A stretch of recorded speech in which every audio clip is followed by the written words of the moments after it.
NBA All-Star Weekend is here, which means we are at the halfway point through the NBA season. How do you guys feel about the Lakers thus far? What grade does JJ Redick get through the midway point of this season? Deondre Hawkins here with another edition of Lakers Talk Daily presented by Pechanga Resort Casino. Play your perfect combination at Pechanga Resort Casino, the official Native American resort and casino of the Los Angeles Lakers. Skip the traffic. Head on over to Pechanga Resort Casino just off the I-15 in Temecula. Visit pechanga.com or call 888-PECHANGA for reservations and for more information. So I put out a tweet last night pretty much giving people the chance to give their speculations, give their thoughts on how they feel about the Lakers this season, what grade they will give JJ Redick through the midway point. And a couple interesting comments, and honestly, a lot of these comments kind of have the same thought process when you look at how the Lakers are doing compared to a year ago, 2 seasons ago. And honestly, one comment that was really interesting to me was, shout out to my boy JoJo. It says 07, 08 vibes. When we got Powell, JJ gets a B+. Okay?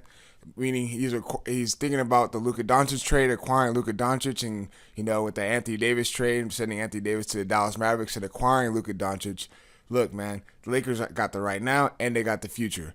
Before I go into more of the comments, I just want to say, my grade that I'll give JJ Redick, honestly, I'm giving him an A, because right now the Lakers are currently 32-20. They're sitting 5th in the Western Conference. They have a chance to get out of the play-in spot and actually solidify a playoff spot. The Lakers, I would love for them to get into that 4 seed, or maybe something higher than that, so they can get that home court advantage in the first round. Because what would it be better than getting home court advantage? When you look at how this roster is constructed early on in the season, it was the same roster from last year. Obviously, you still had D'Angelo Russell. You obviously still had Anthony Davis. You still had Max Christie. It was the same team from last year. And everyone was already worried enough, like, okay, we got JJ Redick. He has never coached. We're just throwing him in under the fire with this Lakers organization. And a lot of people they were real skeptical about JJ Redick being the head coach. But let me tell you something. What he has done with this team, as far as putting them in the right spots, putting them in the right positions, getting them to play hard, caring on both ends of the basketball floor. I mean, having an actual fluid offense instead of utilizing just talent, just going off game, just off of talent. And honestly, it seemed like that when the Lakers were under Darvin Ham. They won games just strictly off of talent under LeBron James and Anthony Davis. And then when they ran into a Denver Nuggets team, when talent doesn't really get you to that point and you have to actually draw something up, we've seen, and the Lakers got exposed in those playoff series. That's why they were struggling all the way throughout the season and would have to fight their way just to get into a play-in spot. And then when you get into a play-in spot just to get into the playoffs, it showed. Fatigue was showing. They couldn't really get over that hump against the Denver Nuggets. When you got a guy like JJ Redick, who's the X's and O's guys, and actually runs a fluid offense, now you have talent, but you also have a complete game plan, a strategic game plan to go in and night out basis. And it shows. The scouting report, it is really important for JJ Redick. The scouting report is really important to JJ Redick. And then when you look at the halfway point, when they acquired Luka Doncic, they acquired him, and you got rid of Anthony Davis. And then now you got guys who are like, oh, wow. Everyone was shook. The whole league is shook. Now you're looking at, okay, what is this Lakers team going to look like? Obviously, Luka Doncic only played in 2 games. He's still coming off that calf strain. But you can see what this Lakers team is doing. They're buying into what JJ Redick has in this Lakers front office. And that's why JJ Redick that's why he is getting an A grade for me.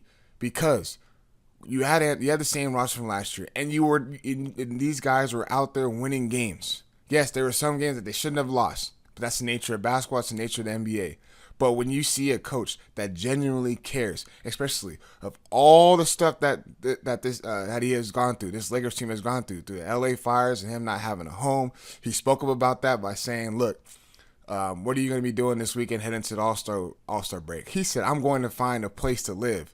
Because this man has been going through this team has been going through a lot of adversity. JJ Redick himself is going through a lot of adversity. But the fact that he's overcome adversity and being able to show resilience, to show how he can get guys to buy into the process, and just the work that he has done night in and night out, and looking how this Lakers team is also set up for the future, Come on, man. You can't ask for nothing else with JJ Redick and this Lakers team. And the fact that they're sitting at the fifth spot right now at 32-20, that's significantly better from last year and 2 years ago. And the Lakers really got a chance to not even worry about playing in the play-in tournament. And that's what we wanted. We wanted them to get that play-in spot. And now it is, okay, if say the Lakers were to lose in the first round, it's all good. Because now they got next year and they got the future to build off of Luka Doncic. And that's all we can ask for. I want to read a little bit of the comments, but before I do, I want to let my partners at Pechanga give you guys a quick word. At Pechanga Resort Casino, you can rock and roll, sip and slide, twist and shout. Play your perfect combination at Pechanga Resort Casino, official Indian gaming sponsor of the Lakers. All right, let's get straight into these comments. 805 Raiders says, JJ gets a B+. They need to win around 20-ish games of the remaining 30 to prove to me that they are a legit contender.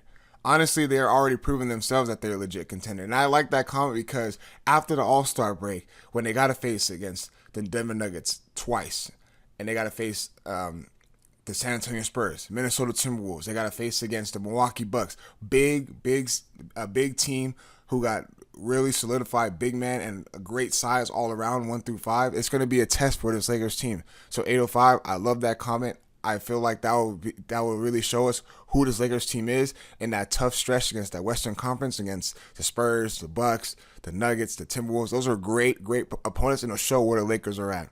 David 100 says, I'm happy to the changes to the roster. Lakers have been playing somewhat well. However, we really need a center. I'm not sure how far they can go in the playoffs.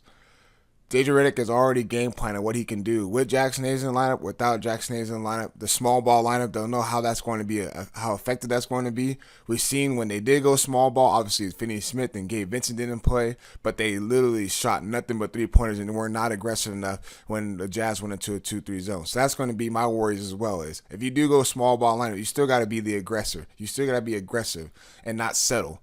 And I get it. They can stretch the floor out. They can go 1 through 5 and drag the big man out. But at the end of the day, they got to do more than just sit out there and shoot threes left and right. Dead Meow says, hard to judge the team considering Luka trade. That gets an A+. JJ gets a B due to the ups and downs during the first half and losing to terrible teams. I get it. You're going to have a bad night. I get there were some losses that this shouldn't have happened, especially that one against the Sixers. And, you can talk about the one against the Pistons early on in the season. Yeah, I get it. Those things happen. But let's get on. Let's keep going. Jason Torres, B+. He's done a great job, especially with his lack of size, but it seems like they have bought into him. Has me excited for the future. I agree. I completely agree.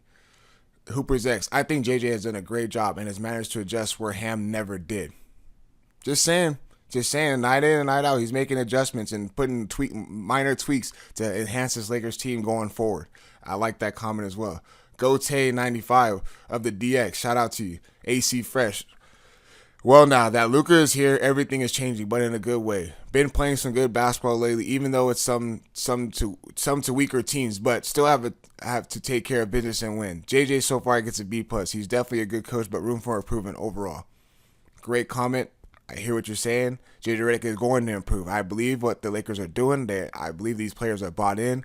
That's why I'm sticking with my A grade, because what they are from now, from what they were in the beginning of the season to now, from 2 years ago, from 2 years ago, this is a completely Lakers team and a completely different look. And I'm excited what this Lakers team is going to build off of come the All-Star break and for the future. But please go in the comment section. I know you guys want to pitch in on this, how you guys feel about the Lakers this season and JJ Redick. Give your overall grade and what you think the job he has done. But as always, once again, appreciate you guys tuning in. Peace out.